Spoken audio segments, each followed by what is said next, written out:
These images by Swedish artist Himla Af Klint were created in the early part of the 20th century, but it wasn't to be until decades later anyone was able to see her work.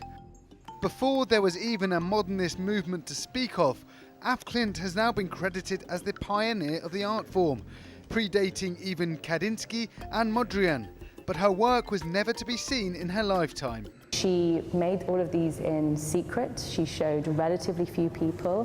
One of the people she did show was Rudolf Steiner. She was a follower of his beliefs. She also then stipulated in her will that no one could look at her works for 20 years after she died. She died in 1944.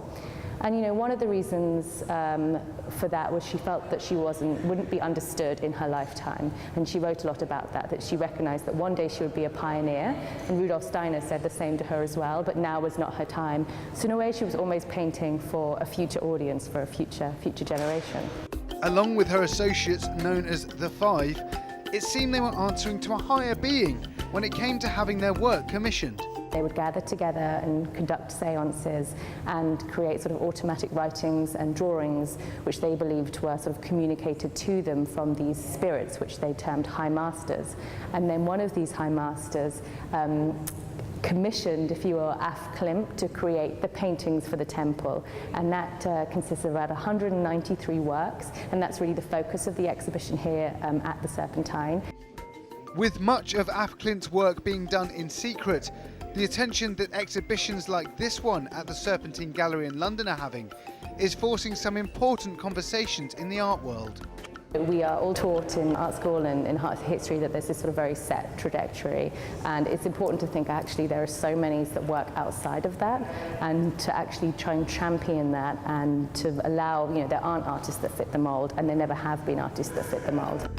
The cultural significance of her work and the world she was living in as it was created have led to an appreciation of how Af Klint not only pioneered an art form, but also how it made sense of scientific discoveries of the time. She was trying to paint unseen worlds, the invisible, from the smallest micro to the largest macro expanses of the universe. And so she is sort of painting things that are real to her and real to us, but more sort of this idea or essence of them and feeling of them and emotion of them. And so this term of abstraction is it's not so important or interesting when we think about Himla Af Klint. At her own request, almost all of her work was kept hidden until 20 years after her death.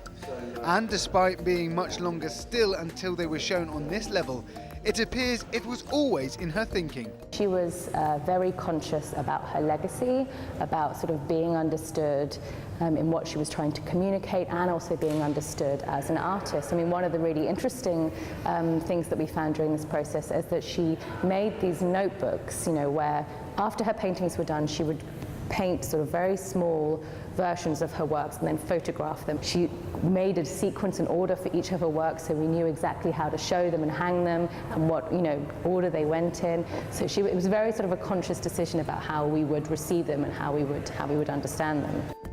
Although reasonably well preserved, Af Klint's paintings have undergone hours of restoration, leading to some of her most rare pieces being brought together for the first time.